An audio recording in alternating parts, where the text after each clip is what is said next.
प्रणाम सादर नमन। परम प्यारे राम, परम पूज्य गुरुजन, परम दिव्य आत्माएं और आप सबके मंगल आशीष लिए परमेश्वर कारण कृपा करके अपने श्री चरणों में लेके आए हैं। उनका बारंबार धन्यवाद, अनंत अनंत अनंत बार धन्यवाद, अनंत बार धन्यवाद। गुरुजनों की अकारण कृपा से वे मन के रूपांतरण में लेके आते हैं, उनका बहुत बहुत धन्यवाद। बहुत कृपा है, बहुत ही कृपा है, बहुत बहुत धन्यवाद। बहुत प्यारा दिन रहा और बहुत बहुत कृपामय दिन रहा। कल तो बहुत ही सुंदर प्रसाद मिला। बच्चे जो सीख रहे थे, अमृतवाणी जी अब हारमोनियम पर आ गए हैं और हारमोनियम पर पहली बार बच्चे ने बजाया सत्संग में। बहुत बहुत आनंद आया, बहुत कृपा थी कि देखिए अपने आप सीखना और अपने आप ही सब कुछ करना बहुत बड़ी बात होती है। और फिर बच्चों क्योंकि बच्चे पहले कैसियो पे सीख रहे थे और फिर हारमोनियम लिया उन्होंने। और हारमोनियम पे स्केल और कैसियो पे स्केल बहुत अंतर होता है। तो बच्चों से कहा कि भाई स्केल अब बदलना पड़ेगा। तो कहते हैं कि सारा का सारा फिर से नए स्केल पे करना पड़ेगा। उनका हाँ बिल्कुल नए स्केल पे करना पड़ेगा। और कारण होगा इसका भी, महाराज जानते होंगे कि ज़रूरत है फिर से सारा करने की। कई बच्चे करेंगे फिर से, ज़्यादा मेहनत करवानी है, वे करेंगे। बहुत बहुत अच्छा रहा और सब लगे हुए हैं प्रैक्टिस में, सब करने। बहुत बहुत सुंदर, बहुत सुंदर, बहुत ही प्यारा। जब रिक्वेस्ट आती है कि अनुपमा ये भजन बहुत अच्छा था, मेरा नहीं बाकियों का, और बाकी जो गाते हैं तो फिर से उनसे गवा दीजिए, फिर से ऐसे कर दीजिए। महाराज ने बड़ा सुंदर बहुत नियमित रखा हुआ है।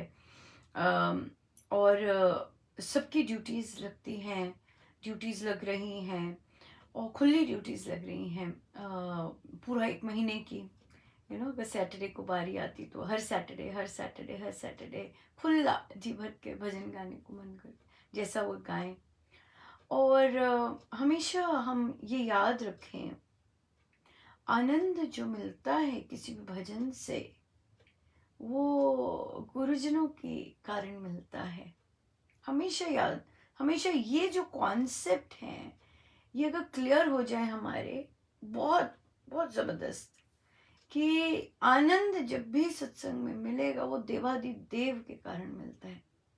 हम लोग फोकस हो जाते हैं सामने वाले पर, नहीं सामने वाले पर नहीं हो रहा, तो वो देवादि देव के कारण हो रहा होता है, जो कि वहाँ पधारे होते हैं और हर में से आनंद दे रहे होते हैं। ये चीज़ है। और और ये चीज़ अगर हमें ये चीज़ होती है तो फिर डेफिनेटली हम बहुत बहुत डिफरेंट सिचुएशंस में भी आनंद ले सकते हैं। और एक और इसमें चीज़ आती है कि जो गुरुजन हमें झोली में डाल रहे हैं वो हम लें, वो हम लें। और कि आज महाराज क्या देने वाले हैं इस तरह से कि आज क्या कृपा बरसने वाली है या आज क्या कैसे देने वाले हैं। ये जो एक चीज होती है, rather than कि हम मांग करें।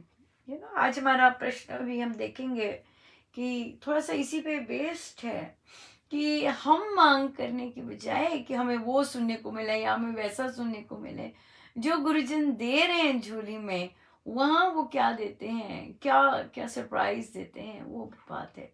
उनको चलाने दें, ये उनका स्टेज है। ये चीज़ है, ये सारी उनकी स्टेज है। और वे जैसे जैसे सरप्राइजेस लाएं और कृपाएं बरसाएं, ये सब उनको जिस चीज में आनंद आता है, अगर हमारा वो आनंद वैसा बन जाए तो कितना आनंद की बात है, बहुत आनंद की बात है ना। जो जिस तरह की उन्होंने लड़ी पिरोई होती है। सो ये चीज़ करें तो सच में ज़्यादा आनंद ले सकेंगे और ज़्यादा चीज़ों में आनंद ले सकेंगे, rather than वेरी स्पेसिफिक। बहुत चीज़ों में आनंद आ सकेगा। सो ये चीज़ का ये एक चिंतन था जो कि चल रहा था। और देखिए, जब कोई बहुत ज़्यादा इच्छा होती है अंदर से, वो गुरु ही इच्छा कर रहे होते हैं, वो गुरु ही फिर पूरी पूरी करेंगे, उन्हें तो बोलने की भी नहीं ज़रूरत होती है ना। हमें तो अपने हम जो हमारी जो अपनी मांग आती है, वह अगर हम गुरुजनों से ही कहें या वहीं तक रहें, तो वे ही अपने आप ही पूरी कर देते हैं। कि आज मैं सोच रही थी ये हो, आज मैं सोच रही थी ऐसा हो, और वैसे वैसे हो, वैसे वैसे हो जाता है। बहुत बहुत लोग एक्सपीरियंस कर रहे हैं और करते भी हैं, करते भी आए हैं कि ऐसे सोचा था तो ऐसा हो गया, ऐसा ऐसा इस तरह से। और फिर जहाँ हम अपनी मांगे रखते हैं, चाहे भजनों के लिए है, वो हम केवल उसी एरिया में नहीं रखते, वो हम हर एरिया में फिर रखते हैं। ये भी बात है। फिर हमारी हर एरिया में मांग आती है, हमें आनंद आया होता है, ये चीज देखनी है। हमें जिस चीज से आनंद आया होता है, उस आनंद पे फोकस होइए। तो हमें होता है कि अच्छा फिर से वो मिलेगा तो फिर से मुझे वो आनंद आएगा। हमने रोक दिया उस चीज को, हमने आनंद को प्रवाहित होने से रोक दिया। अगर हम ये कहें कि जब उन्होंने जहां जहां से हर एक चीज से हमें आनंद ही आनंद दें, बात फिर कुछ और होती है। ये चीज है। सो करके देखें, ट्राई।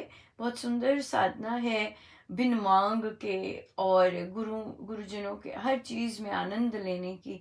बहुत सुंदर, बहुत ही सुंदर, बहुत सुंदर यात्रा है। अपनी ना करने की, अपनी इच्छा ना करने की। महाराज की इच्छा है, हमारे अंदर आई है, तो अपने आप वो कर ही देंगे। है ना, कह ही देंगे। कई जगह पे कहना भी पड़ता है, क्योंकि कई जगह पे अपने आप नहीं हो सकता। पर यहाँ पे नहीं हो सकते, क्योंकि हम लोगों ने ड्यूटीज लगी होती हैं और ड्यूटीज लगाई हुई हैं। और तो या और आई फील कि एक साधक को उसके अपने भाव जैसे आ रहे हैं वैसे चलने दें तो बहुत सुंदर होता है। क्योंकि वे उसकी अपनी तार जुड़ी होती है। जब किसी साधक की या बच्चे की अपनी तार जुड़ी होती है गुरुजनों से, तो बहुत सुंदर आता है, बहुत आनंद आता है। सो वो तार जुड़ने वाली बात होती है ना। तार जुड़ने वाली बात होती है।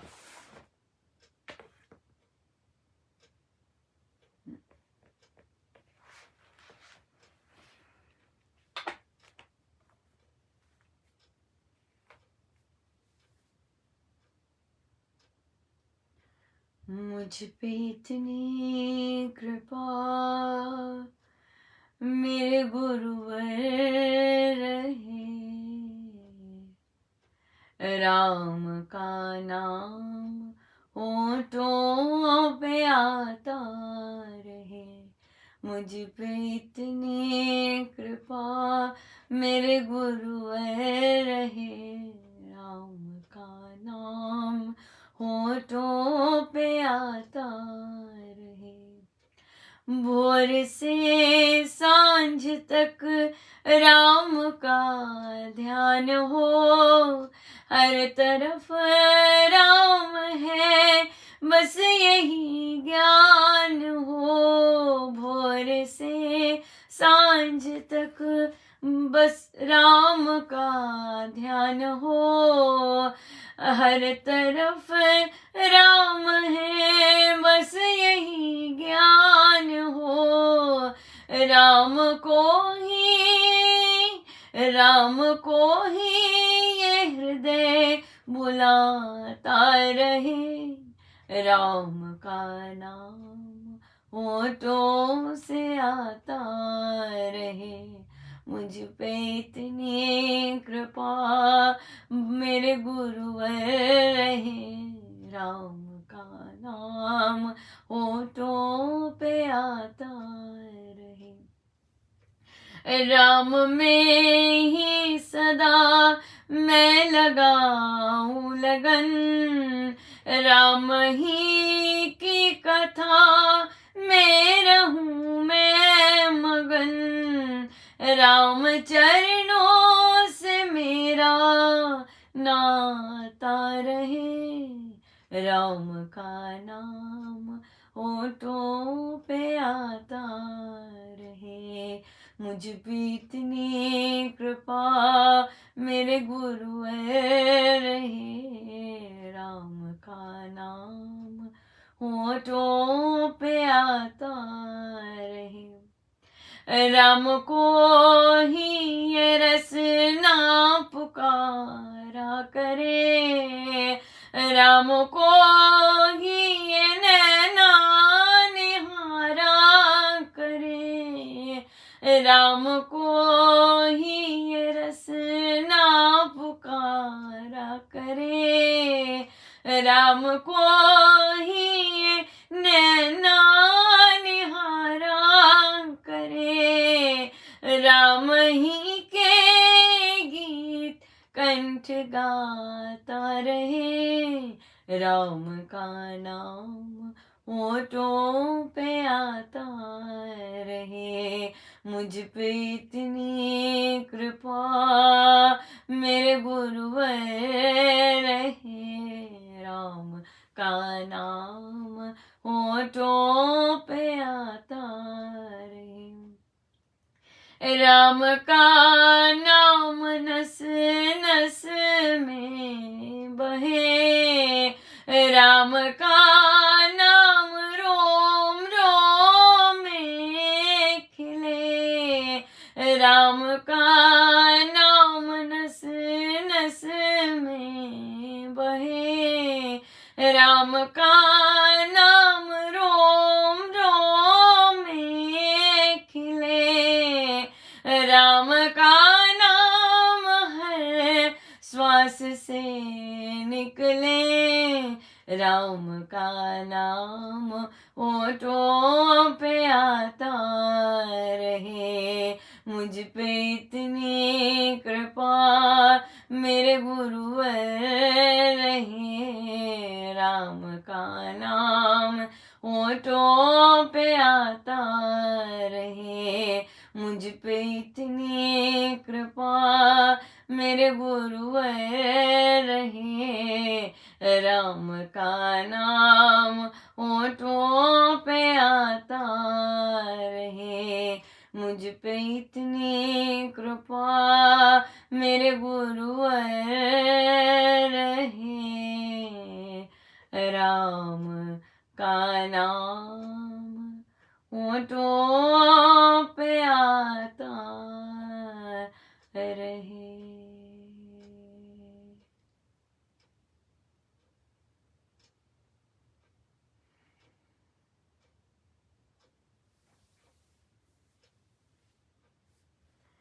आज महाराज एक रामोपासना के ही ग्रुप में लेके गए, तो वहाँ साधिका जी से पूछा, भी एक साधिका जी नहीं आ रहे, तो तुमने कहा छोड़ दिया उन्होंने क्या? उन्होंने कहा नहीं, छोड़ा नहीं, आ रहे हैं। तो उनका अच्छा, तो उन्होंने वापस जो जिन साधिका जी की मैं बात कर रही थी, तो उन्होंने कहा हाँ कुछ आ नहीं रहा उनका पोस्ट लिखने को, क्योंकि लिखना होता है ना, प्लानर्स लिखते हैं, तो उनका कुछ दिखा नहीं। तो उन्होंने कहा मैं बाकी सारे नियम बहुत अच्छे से निभा रही हूँ, बस प्लानर ही नहीं लिख रही। तो उन्हें कहा कि पर रामोपासना का तो ये उद्देश्य ही नहीं है। तो कहा चलो, हो सकता है आप सिर्फ नियम निभाने के लिए ही आए हो यहाँ पर, और बाकी ठीक है, कोई बात नहीं, जो आप चाहते हो वही है, चयन तो अपना ही है, तो कोई बात नहीं, आपको बेस्ट विशेस, आपके नियमों के लिए बेस्ट विशेस। या नियम 10,000 का कर लिया, सैर कर ली, गुरु आज्ञा का पालन कर लिया, बट उसके उसके उसके आगे भी है। हाँ, कृपाओं को देखना, गड़बड़ को देखना, एनालाइज करना, क्या गड़बड़ हो रही है, कहाँ गड़बड़ कर दी, फिर से उठना, हाँ, और फिर परोपकार लिखना। सो ये चीज़ तो ये चीज़ तो अम, ये चीज़ तो बहुत बहुत रूपांतरण लेके आती है, बहुत ज़्यादा। क्यों? क्योंकि ये हमें प्रैक्टिस करवा रही है दृष्टिकोण बदलने की, अपनी दृष्टि बदलने की, है ना। जो संसार की ओर दृष्टि रहती है, वो रात में सोते समय परमेश्वर की अनंत कृपाओं की ओर दृष्टि रहे। दृष्टि, क्या क्या किया, कहाँ कहाँ छुआ प्रभु ने, कहाँ कहाँ आए, कहाँ कहाँ स्पर्श किया, कहाँ कहाँ क्या क्या क्या क्या अद्भुत चीजें हुई, है ना। कहाँ कहाँ किसने सोचा, कहाँ कहाँ किसने क्या सुंदर सा कह दिया, अरे प्रभु ये क्या, है ना। कितना कितना बहुत सुंदर, बहुत सुंदर। सो कृपाएं कृपाएं देखना तो बहुत बहुत बड़ी सॉलिड कृपा है, और कृपाएं देख देख के उसको भरते जाना तो बड़ी बहुत भारी बात है। सो इसलिए यार अपने अपने चयन है, ठीक है। आप रामोपासना से इतनी चीज लेके जाना चाहते, ठीक है, इतनी सही, इतनी सही यार, इट्स ओके। हर हर का अपना चयन है, हर का अपना रास्ता है। या हम जो चयन करेंगे वही आएगा, वही मिलेगा, वही होगा। महाराज के आजकल प्रवचन तो बड़े सॉलिड, कल जिह्वा पे था, और आप देख रहे होंगे कैसे कैसे पोस्ट, सन्नाटा छाया हुआ है ग्रुप्स में पूर्ण रूप से सन्नाटा, बिल्कुल हल्का सा, हल्का हल्का कहीं आ जाता, हिल जाता, पर ना सन्नाटा छाया, बिल्कुल सन्नाटा। क्यों? क्योंकि अ, हम अभी भी वही चीजें करते जा रहे हैं जिह्वा पे बोले। महाराज कहते बड़े ध्यान से बोलिए, बड़े ध्यान से बोलिए। ये जिह्वा ने किसी को जलाया है, किसी को ताया है, किसी को नीचे गिराया है। प्रभु इतनी छोटी छोटी बातों में नहीं आते। महाराज कहते प्रभु तो देवाधिदेव है, तो बड़े तो सारा कुछ संभाल रहे, ये छोटी छोटी बातें में प्रभु नहीं आते। किंतु प्रकृति स्पेयर नहीं करती, नथिंग। महाराज कहते यंग एज में आपने किसी को जलाया है, किसी को बड़ा ही तंग किया है, आज आपके काम नहीं बन रहे हैं, आज आपके आपके आपके पुत्र कहना नहीं मान रहे हैं, आज आपके जीवन में उथल पुथल मची हुई है, राइट। सो ये वही जलन का फल मिल रहा है, जो दूसरों को ताया है बचपन में, जिनको तंग किया है, वो फल मिल रहा है, फल मिल रहा है। सो इसलिए महाराज कहते do not take this lightly, clear, do not take this lightly, do not take it lightly, right. ध्यान से बोलना है, ध्यान से सोचना है, बिल्कुल ध्यान से। अंदर जो चलता है उसका भी फल मिलता है, अंदर जो चलता है उसका भी फल मिलता है। अंदर ही अंदर हमारी तूफान चल रहा है, अंदर ही अंदर हम सिखा रहे हैं उसे, अंदर ही अंदर बोल रहे हैं, सबका फल मिलता है अंदर ही अंदर। सो इसलिए ध्यान से, बिल्कुल ध्यान से किसी के लिए कुछ बोलना है, ध्यान से किसी के लिए कुछ करना है, ध्यान से तो हम तो तबाही कर देते हैं बोल के, क्योंकि वो बोलना अभिमान से भरे हुए शब्द होते हैं, अभिमान से भरे हुए शब्द होते हैं। और फिर महाराज कहते सबसे ऑब्वियसली इतना वो करके तो हीलिंग जो वो देते हैं, ठंडक, वो तो यही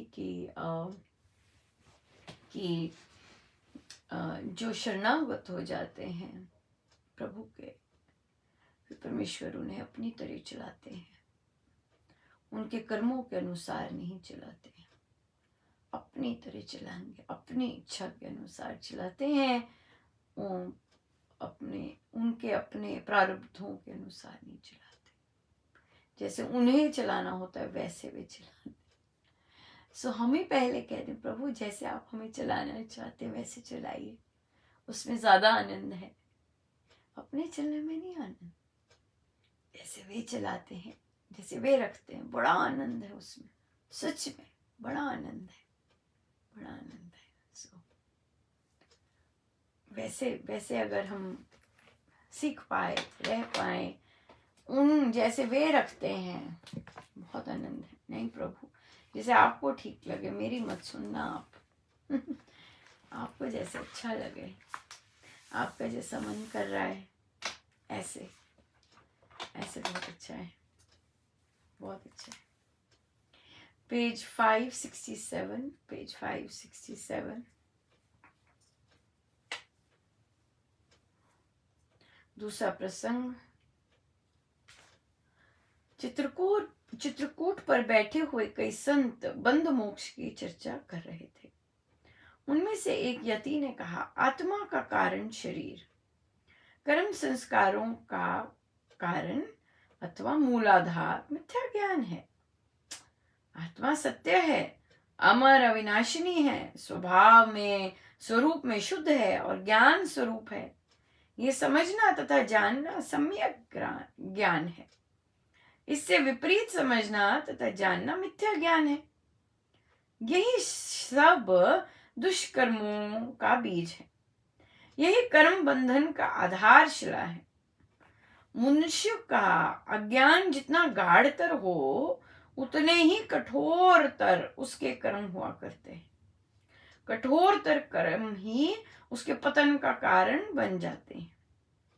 जैसे बोझल वस्तु नीचे को गिरा करती है, ऐसे ही पाप कर्मों से लदा हुआ प्राणी पांव पांव पर पतित होता चला जाता है।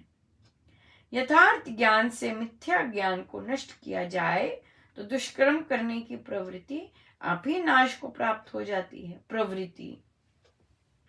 प्रवृत्ति के सर्वनाश से क्रोध, वैर आदि दोष नष्ट हो जाते हैं। दोषों के नाश से कर्म भस्म हो जाते हैं। कर्मों के दग्ध होने पर जन्म नहीं होता है। आत्मा निर्बंध बनकर अपने विमल स्वरूप में चमक उठता है। तब वह परम पवित्र आत्मा परमेश्वर के पद की परम ज्योति लाभ करके स्वसत्ता में लीन रहता है। इस प्रकार उसके जन्म मरण के सारे मार्ग सर्वथा नष्ट हो जाते हैं और उसकी मुक्ति हो जाती है। एक और संत बोला, मुक्ति तो आत्मा के स्वरूप का शुद्ध हो जाना है। आत्मा के स्वरूप में पाप नहीं है, दोष नहीं है, दुष्कर्म नहीं है और दुर्वासना नहीं है। ये रोग तो इसको प्रकृति के संयोग से लगा हुआ है। प्रकृति के संयोग से उसके स्वभावों को, परिवर्तनों को और उत्पत्ति नाश आदि को आत्मा ने अपने ऊपर आरोपित कर लगा लिया है। इस कारण मिथ्या ज्ञानवश ये समझता है कि मैं देह हूं, मैं इंद्रियां हूं, मैं गोरा हूं, मैं काला हूं, मैं जन्मता हूं और मरता हूं। वास्तव में सारे परिणाम और परिवर्तन प्रकृति में होते रहते हैं, परंतु संयोगवश उनको आत्मा अपने में मान लेता है। बंध की गाढ़तम ग्रंथि यही है। ये ग्रंथि जड़ चेतन के विवेक पृथक जानने से नष्ट होती है। इस ज्ञान ग्रंथि के नाश हो जाने से आत्मा धुले हुए वस्त्र की भांति अपने स्वरूप में शुद्ध हो जाता है। प्रकृति के गुणों से मुक्त हो जाना, कर्म संस्कारों को नष्ट कर देना और अपने शुद्ध स्वरूप को प्रकट कर लेना मोक्ष है। मोक्ष में दुख मात्र का अभाव होता है और आत्मा की अपनी स्वरूप में तथा ब्रह्म में स्थिति हो जाती है। बिल्कुल, बहुत सुंदर, बहुत ही सुंदर। मैं जन्मता हूं, मैं मरता हूं ना, कुछ नहीं है ये सब। अब हमें पता है ना, हमें पता है अच्छे से, तो हमें वैसे ही अपने आप को मानना चाहिए, rather than कि फिर से रोना धोना करें। हमें पता है, यहाँ तो पता ही है ना, हमें पता है।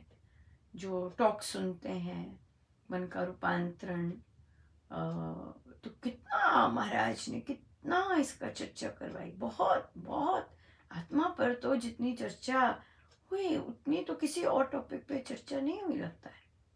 आत्मा पे बहुत चर्चा करवाई महाराज ने। सो परमेश्वर कृपा करें कि हम इसमें और गाढ़ गाढ़ रूप से उसमें स्थिर होते जाएं और या प्रकृति के गुणों का अवगुणों का सबका नाश सबके पार जाते जाएं। तो परमेश्वर की दया है कि हमें ऐसे संत मिले और फिर हमें वे इस तरह की चर्चाएं करवाते हैं, चाहे गीता जी में हो चाहे भक्ति प्रकाश जी से हो। बहुत सुंदर, बहुत ही कृपा है, अनंत अनंत कृपा है।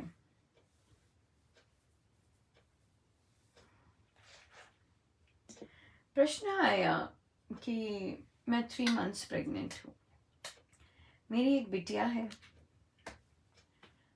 मेरी बहुत इच्छा है कि लड़का हो जाए, बहुत इच्छा है लड़का हो जाए। फिर नेगेटिव विचार भी आते हैं। तो मैं क्या करूं? और भी बातें थी पर मेन तो यही था कि लड़का हो जाए। गलत जगह पे आए हैं गलत जगह पे आए हैं, बिल्कुल बहुत। अगर ये चाहिए तो बिल्कुल गलत जगह पे आए, बिल्कुल गलत जगह पे आए। अपनी इच्छा करके तो दुख के सिवाय और कोई पिटारा खोल ही नहीं रहे होते हम। मानो पता नहीं कौन सा प्रारब्ध आ गया कि ऐसी इच्छा कर ली, अपने पिटने की तैयारी,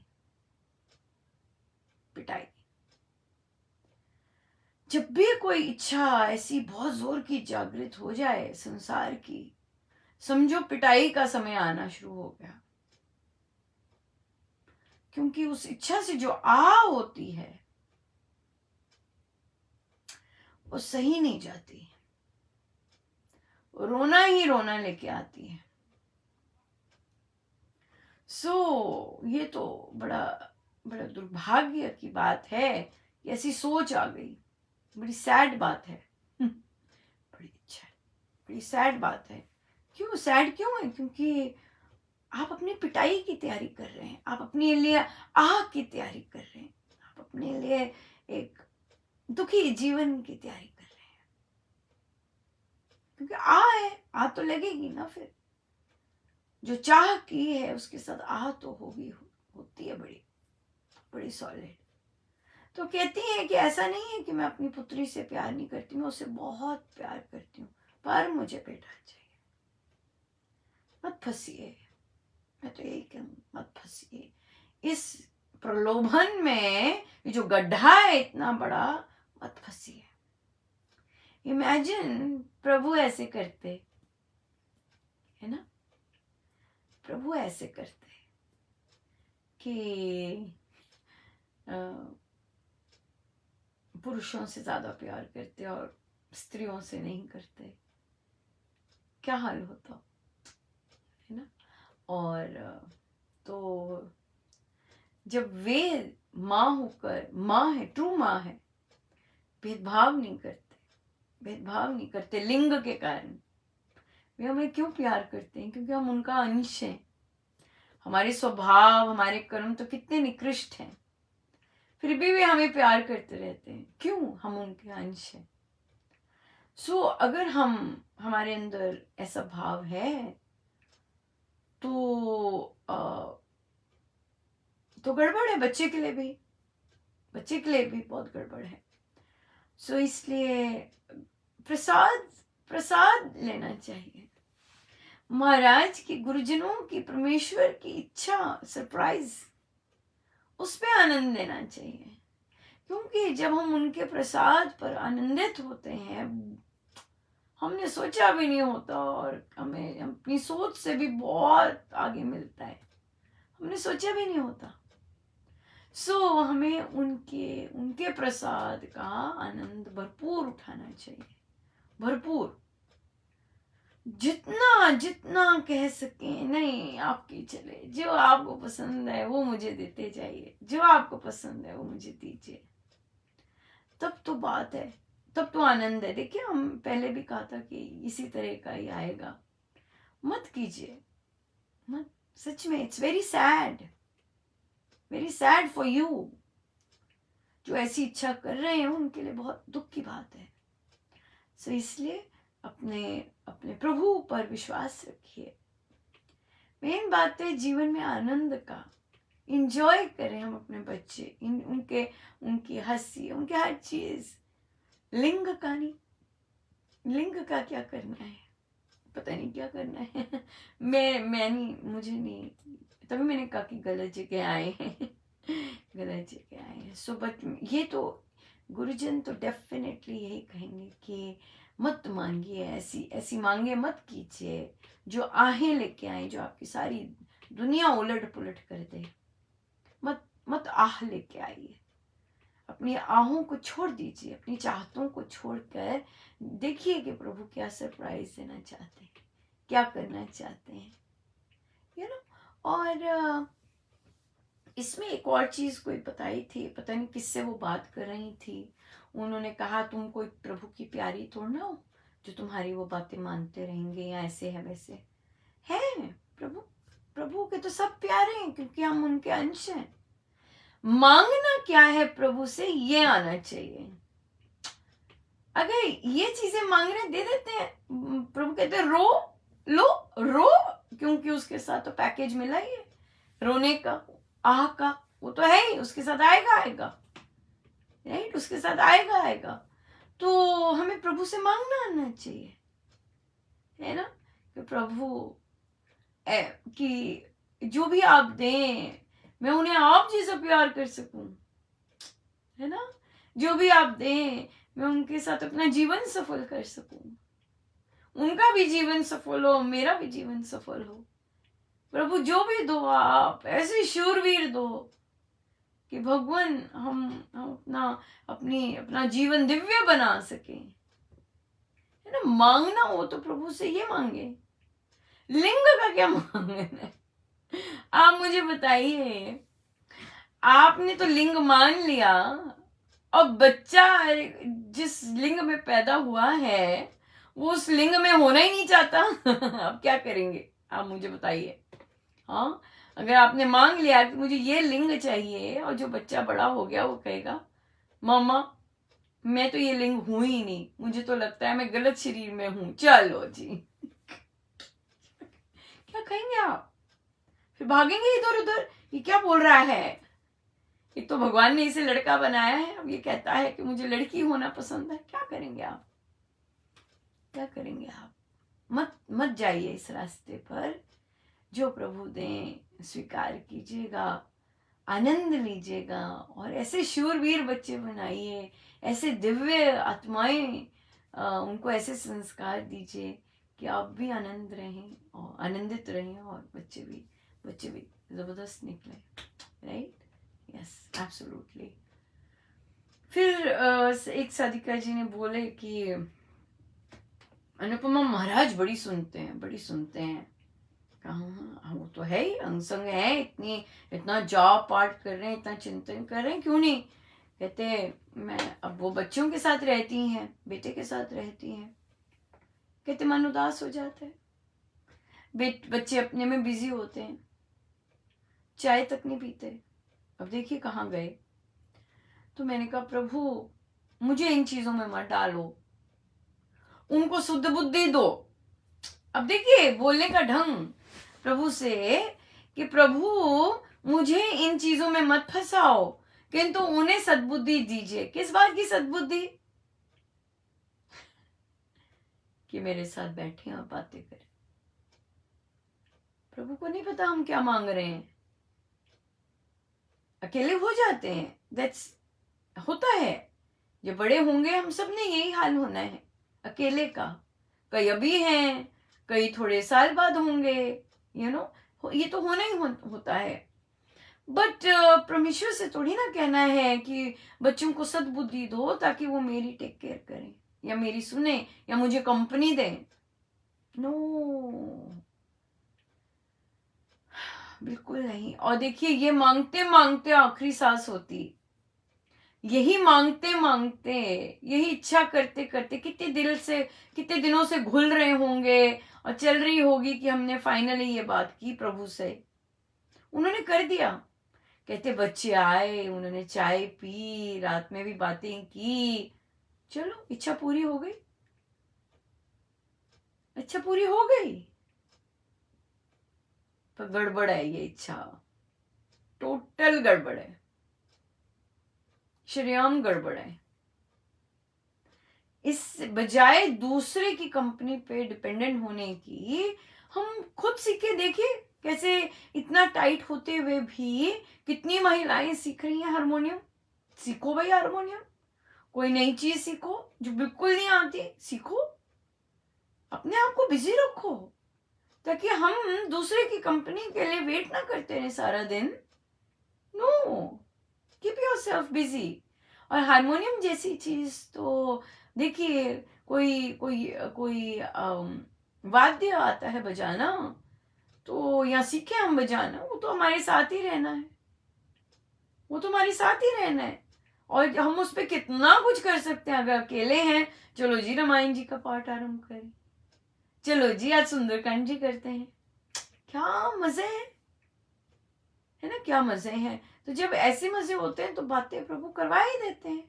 पर एटलीस्ट हम निर्भर तो नहीं होते ना दूसरे पे, कि हम इंतजार कर रहे हैं हर रोज की हमसे बात होएगी या हमसे कोई बात करेगा। यहाँ पर ध्यान रखना है बिल्कुल। सो ये चीजें तो बहुत गड़बड़ का पिटारा है, हमें पता भी होता है। उन्होंने तभी कहा प्रभु से कि मुझे मत उलझाओ, पर उसके साथ उन्होंने मांगा कि बच्चों को सद्बुद्धि दो। अच्छे ही है बच्चे, ये तो प्रभु प्रभु ही जानबूझ के कर रहे थे, देखने के लिए हमारे अंदर कितना वो है, मोह है, और हम दूसरों के कितने आश्रित हैं। ना बाबा ना, बिल्कुल नहीं। एक के ही, एक के होने वैसी चीजें सीखे जिससे उसी में ही लगे रहें। वो जाप करते होंगे है ना, कोई और ज्यादा नहीं है, काम बड़े हो जाते, इतना काम नहीं होता, जाप करते हैं, पर सारा दिन भी नहीं होता, दैट्स बट ऑब्वियस राइट। ग्रंथ पाठ भी कर लिए, पर जब हम कुछ सीख रहे होते हैं क्या होता है, ब्रेन एक्टिव होता है। जब हम कोई नई चीज सीखते हैं ब्रेन और तेज होता है, और फिर जब वो नई चीज सीख के धीरे सीखी जाती है, बड़े हो जाते हैं और धीरे सीखी जाती है, पर सीखते तो आनंद भी बहुत आता है। और फिर जब हम बजाते हैं और नई नई चीजें बजाएंगे तो उसका तो आनंद ही क्या। सो इसलिए दूसरों पर निर्भर होने के बजाय अपने पर, अपने को इतना बिजी कीजिए इन चीज़ों से, जिससे आपको दूसरे की कंपनी नहीं, अपना बस, आपको तो फिर ये होगा अरे फटाफट मैं चाय पीऊँ और फिर से जरा बैठूं करने, मेरी प्रैक्टिस की बारी है, ऐसे हो जाएगा। फिर चाय के लिए भी वेट नहीं होगी। हाँ, सो आत्मनिर्भरता, अपने पे निर्भर हो, केवल फाइनेंशियली नहीं, इमोशनली भी, इमोशनली भी बहुत इम्पोर्टेंट है, बहुत ज़्यादा। सो आइए हम सीधे होके बैठे, अपने प्रभु, अपने गुरुजनों के श्री चरणों में बारंबार नमन, अनंत बार।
जितनी देर हो सके हम अपने गुरुजनों के साथ बैठे रहें। शुभ उनका उन्हीं के शीश चरणों में। जय जय राम, जय जय राम।